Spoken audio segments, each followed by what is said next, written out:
Hi everyone, and welcome back to the Two Barbarians YouTube channel. This is part 2 of our Castle Grayskull special. So we've actually previously discussed the first Castle Grayskull release, and we looked a little bit about how that actually had a variant at the start, what was actually the first production one, and then it had a variant coming off the back of it, which is mainly around the paint and around that top layer of where the gun panel went.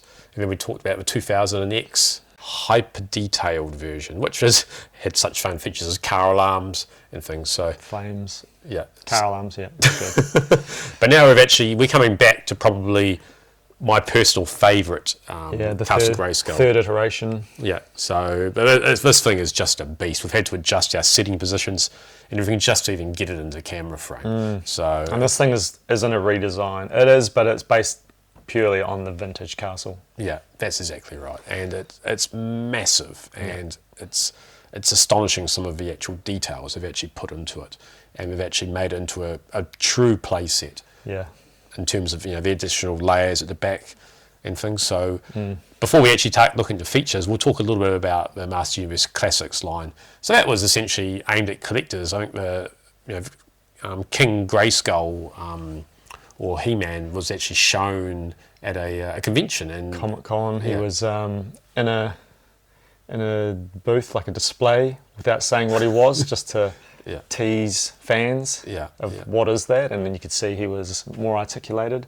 So at that stage we only had the vintage toys. We had the 2000X, which had basically died a slow death. And then we were teased with a new adult-based collector's line, which was exciting because it was really us adults that were keeping the line going at that point. And I remember, because it was distributed through MediCollector.com and Digital River, there were all sorts of issues with it. I remember having to get up at, I can't remember, was it 2 or 3 o'clock in the morning, and having a couple of computers running, just trying to even get to first one. So it was hard, it was painful, but people, especially in the States, they seem to hate the Digital River, but as a collector, I was stoked because I could actually order these, and they'd send to New Zealand, and if we had to go to stores and look for figures, we got nothing. We were paying ridiculous shipping prices to get stuff from eBay, and the fact we were paying the same price, okay, our shipping was obviously higher, but as long as you got in time and put it in your cart and managed to check out without the whole site crashing, which is a whole other story probably for another day, we managed to collect pretty much the whole line. Yeah, and then it went to a subscription model, so you could basically pay for 6 months of figures or a year long with figures. You could be comfortable knowing that you get your figures. And they shipped even... They shipped them quarterly too, so you had the option to bundle up 3 months worth of figures and get them sent all at once and save on shipping, which was fantastic. And the subscription was really just to stop people from they were like 10-minute sellouts, so there was a lot of unhappy fans and a lot of scalping as well. A lot of scalping, there weren't limits on how much you could buy, so people were just going and buying 20 and then straight onto eBay. So like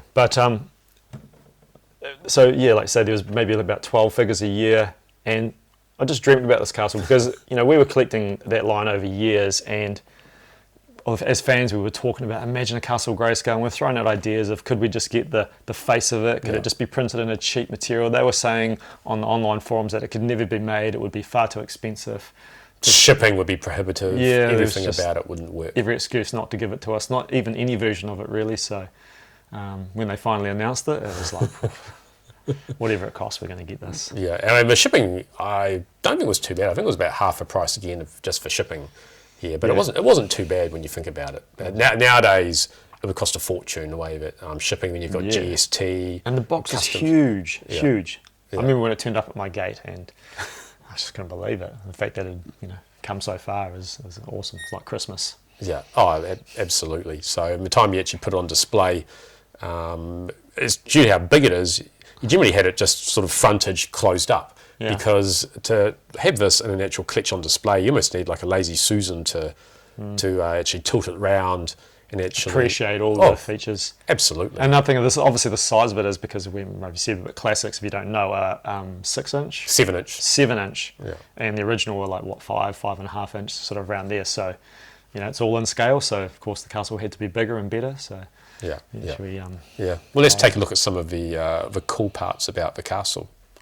So here it is from the front, and we've got a couple of figures here scaled. We've got Anti-Eternia He-Man on the side, and we've got Vicor over here, which is sort of the Conan prototype of the... based on a Mark Taylor early prototype sketch for a Yeah. new toy line. So Yeah, and actually at the time it was pretty much the best Conan the Barbarian figure that had actually come out. Well, stylised due to that. figure. Yeah, still great at that. I mean, I've got the Legendary Heroes Toy Biz one, which is quite cool, but this one here was really awesome up until the later Super 7 releases on it. So I think the first thing you see is the actual, the scale. It's actually pretty incredible. And the detail here, we've got, the door here, it was never really painted properly in the earlier versions. It was just sort of green and moulded, and then in the 2000X version it's pretty cheap and tacky looking. Yeah. Whereas here it's got amazing detailing, it's got some great washes of brown over it. Washes, dry brushing. Yeah, it's just outstanding. I mean, true to form, He-Man doesn't actually enter through the normally through the lock. There's a secret compartment for the sword. Yeah, that's really cool. Now there's actually, I think, one of the early storybooks. He enters it like that as well. Yeah. Which is why they did it. So it's really cool. Great sculpting. I think at some point they actually made this bigger because in some of the earlier things that were shown, He-Man, he could fit through, but I don't think he could fit through if he was sitting on Battle Cat. I know that they made this, they sort of dropped this down to make it a little bit larger, so it was good that they were listening to fan feedback and stuff at the time, so it was, Absolutely. In this part here, you actually, the little dome bit, you actually had to install that once it arrived. It's removable because it's on the original prototype, but not on the old castle, so if you could take it off and have it look closer to the original toy, but I think it looks cool with it. Yeah, and another thing that was on the prototype was this ledge. So on the early prototype photos, that ledge is there, and it was sort of taken out on the final sculpt, and so it's pretty cool they put it there. You can obviously stand a few figures on it. That's exactly right. So just stand a figure up there. Yeah, it works really well. Fantastic. I actually have a couple of figures displayed there. I've got the old Jungle He-Man up there. Yeah, one that's Savage He-Man. Oh, yeah. Yeah, I've forgotten his name. Ular, that's it. Ular, Jungle Man of Power or something like that. But cool. And then we've got Castle Grayskull's laser cannon here. Again, that's really nicely detailed as well. It's got nice paint on it. We've got actually Castle Grayskull Man up there manning it, which is quite fun. That was almost looks like a living, walking, talking Iron Maiden character come to life. Yeah, and there was a fan creation. It was sort of like a competition to have a figure created, so he won and he got made, and it's pretty cool. Yeah, fantastic. And of course the flag, like the vintage one, but you can display who's got control of the castle. Yeah, I like the bad guys. So. And compared to the vintage version, where it actually was inserted via a little clip, and you had to hold it there. You couldn't actually turn it the other way without it going anywhere. And it was just a sticker wrapped around a plastic staff. So now it's actually solid, so it's really cool. Yeah. Is it still alright, Katie? But the actual back of Castle Grayskull, it's got some brilliant paintwork on the thatching. I really like that. That's fantastic. Yeah, the blocks, but more of that classic dark green and. Yeah, when it came along, you actually had to install these bits on it. I remember on the base. So that was quite a bit of fun. And the other part you had to install was the handle, which is actually really cool having a handle because it's pretty bloody heavy compared to most other play sets we've got. So to have that on that feature is pretty cool. Now you've got something pretty cool for us to look at in terms of this little hidden door here, haven't you? So this little alcove is present on the original castle, but it's just one solid piece. It's not a door, but it is. It is a door, yeah. Yeah, it's the back door. So what actually activates that door? Okay. Yeah. So here we have Scareglow, and he came out maybe in the first or second year. So he came out well before the castle, but one of the awesome things that Four Horsemen did with him is they gave us this little accessory, and there's a little backstory to it. But basically it's like a little, a little cylinder. It's got Castle Grayskull sculpted on the top, and if you open it up, and I'll try not to lose Wade's thing, there's a tiny key, and that's the key to the back door to Castle Grayskull. So somebody, I don't think it works, does it? It's just, it fits and it's made for it. It's decorative. But the fact that came out first, and then when they built this, they're like, you know what, we're going to put on a back door and there's going to be a little key. And that key's going to fit. And they actually reverse engineered it to have the key fit. Yeah, and so part of that backstory that they, I guess, created for him was that he is a ghost, and he spent his life trying to get into Castle Grayskull, and so now he's chained to this little cylinder holding the key, but he can never get in. Something like that. I haven't reread it recently, but it's just cool little addition that they gave him. And it does open now, but we'll show that from show it from the other side. Right side when we turn it around and really get into the features. Yeah. Right. All right, So here we have the Masters of the Universe Castle Grayskull Classics from the back, and it's pretty damn impressive. So I think the first thing you notice is these bits here. They're actually separate pieces. You actually add on once you actually open up the castle. You actually keep them, store them separately if you've got it folded up. And it kind of locks it open and gives you that displayable floor, and it's great. Yeah. And the other thing to notice is that the hooks on here was the first time that were actually hooks used, and it's actually used again in the Origins version, which is quite cool because rather than actually having the clips that break firm, these ones actually hold it nicely in place as well. Yeah.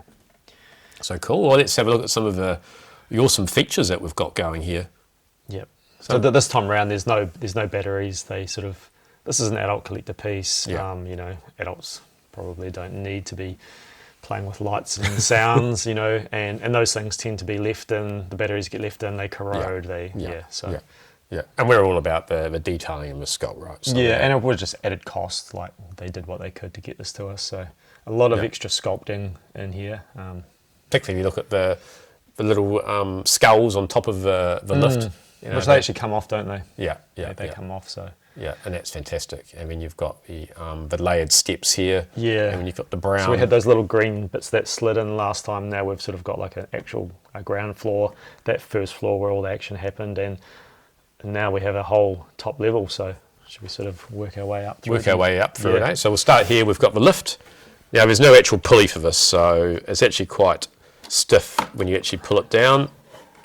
So we've got Adam coming down there. Yeah. But being stiff, it means it'll hold its position. Yeah. And little things like this is now sculpted. That just would have been the back of the moulding. We've got a little Easter egg here. So that's the elevator stay, which is the little bird thing that always gets lost. That used to be on the end of the string. So it's very cool. And then we've got the control panels over here and the screen, which looks like it's Saturn. There, which is a Saturn type planet anyway. Yeah, could be Uranus with rings. Yeah. And that was cardboard last time, and now it's plastic sculpted. And it looks a lot cooler. And then we've got the spacesuit over here, which again that was just cardboard before. I think we saw in my earlier one where I kept that, and that just looks really cool. It's bug-eyed. In fact, it reminds me of sort of Shi'ar spacesuits from X-Men when they go out into space. That wide inset, goggle-wide visors. It's actually really creepy. And now it's two parts. So that was part of the cardboard. It is hollow. Yeah. But figures can't fit in it, though. No, I think people did want it to be articulated, but again, it was just going to add more cost, and that would have basically been a close to fully tooled piece. So I'm happy with that. I mean, it's just going to stand in the corner anyway, so it's good. I agree. Then we've got the banners on the top right, which are quite cool. So before they were only ever sort of bits of cardboard. Yeah, well, that was a sticker. Yeah. Now we've got a second one. The chair's looking a lot different now. It's probably, I don't really know what that one's based from, but... Yeah. One thing I've never quite figured out with where the chair is and the trapdoor is the trapdoor doesn't drop into the dungeon. So the trapdoor just falls straight down here outside the dungeon. Yeah, just logistics, I guess. It would be nice if it could have dropped into it like it did in the... The other one didn't. It did drop into the dungeon, but again, then the dungeon would have been covering the door, and it's just what it is. Yeah, and the door is big as too. Then you could have either have had this moved over a little bit, but then it's the detailing of the sculpt from the outside is perfect. In fact, and then the layout's totally different again. Like that, you look at that, and that's how it was laid out. So that's great. I'm a fan. But the actual rather than the whole of the throne turning. At the base here, it's just this bit here turns. Right? So that's quite cool. So actually, you've got King Randall sitting on there. He just gradually sort of shifts and shimmies as opposed to having to fully turn it around. So that's really cool as well. And there's some cool bits here where we've got holders for shields. I've got Anti-Eternia He-Man's shield sitting there. There's space for another. Yeah, that's really awesome. And is that shield or swords, weapons crossed over, that classic castle sort of wall decoration. Yeah, and then we can see at the bottom part, we've actually got that other side of the door here, which is quite cool. Yeah. That actually opens up, doesn't it? It does open, yeah. I think we just need to... Yeah, pushes from the other side. It's just a gentle push as opposed to a proper locking mechanism. Yeah. And then should we have a look at the dungeon? Yeah.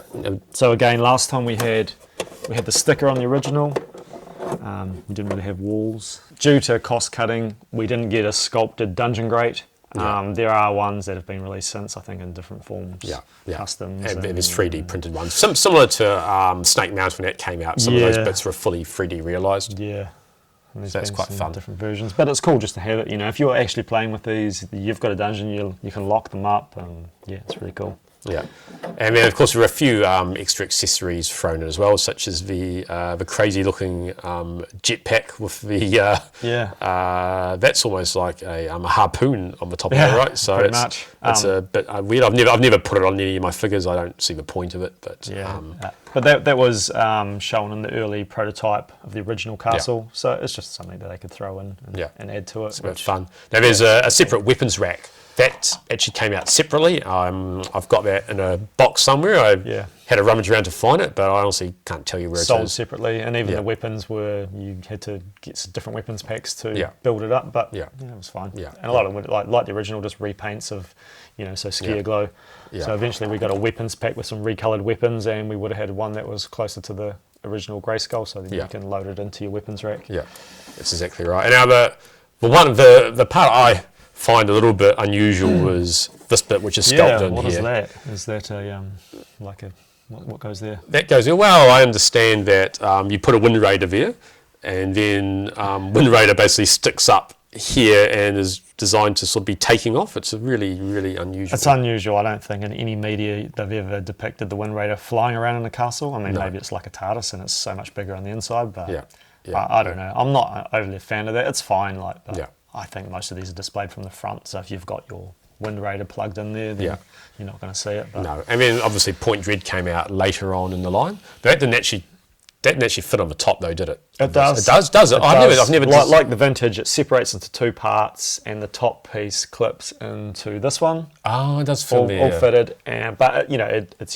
huge with that. Yeah, right. But one other cool bit which we haven't got to is right at the top here. That's right. Let's show that. Is this? What's that? That is like the hidden secret flame of Grayskull, I believe. Like the garden shed up on the roof. It's like a secret Harry Potter cubbyhole that kids can hide in, right? So what's this? Yeah, I think that's the secret flame of Grayskull. Yeah, no, so the orb of Grayskull that came with King Grayskull is the little glowing orb is the power of Grayskull. It's made to fit in that. It's sort of shown in the... So they used a lot of 2000X lore and things like that, and a lot of this was shown in the cartoon, and not so much in all, but there was a place under Grayskull that had all this. Obviously, a place that you can't do that. That's a great alternative. I keep getting mixed up with that green thing that Strobo came with. I don't have that. Well, yeah, it's a weird thing which I always thought was like some type of power of Grayskull, but just the sheer size of this playset, it's astounding, and well worth every dollar spent on it. And we see people, they still want it. Yeah.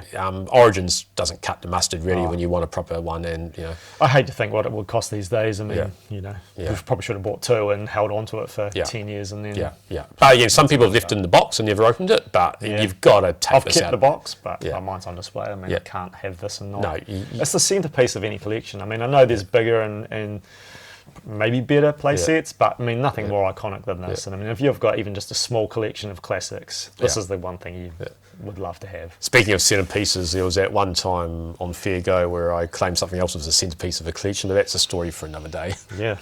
So that pretty much sums up our sort of work through of the Castle Grayskull from Classics. And it's I just want to say again, it's one of the coolest parts of anyone's collection for Masters of the Universe. I think Snake Mountain's also cool, but probably not as iconic as Castle Grayskull. No. And so people would know that now they've got Masterverse which come out, and Masterverse doesn't have a castle. This would be a great castle for Masterverse. If you missed out on these figures, again, they're all expensive on the secondary market now, but even, this castle would be brilliant for Masterverse.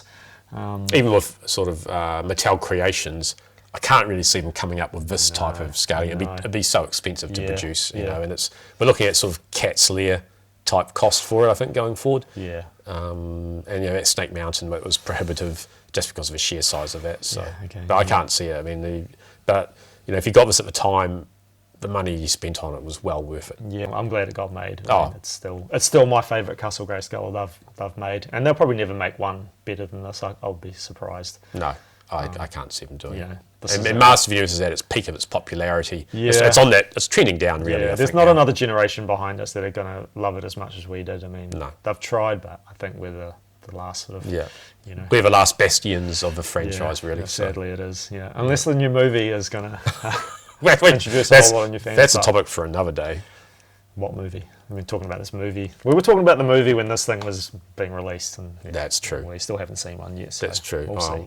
Yeah, as long as no any better than Vin Diesel starring as Lion-O in the Thundercats movie, but fantastic. But they'll redesign it for a movie, and we won't want it anyway. No, that's this right. is our Castle Grayskull. This is the ultimate classic version of that original castle. So. Yeah.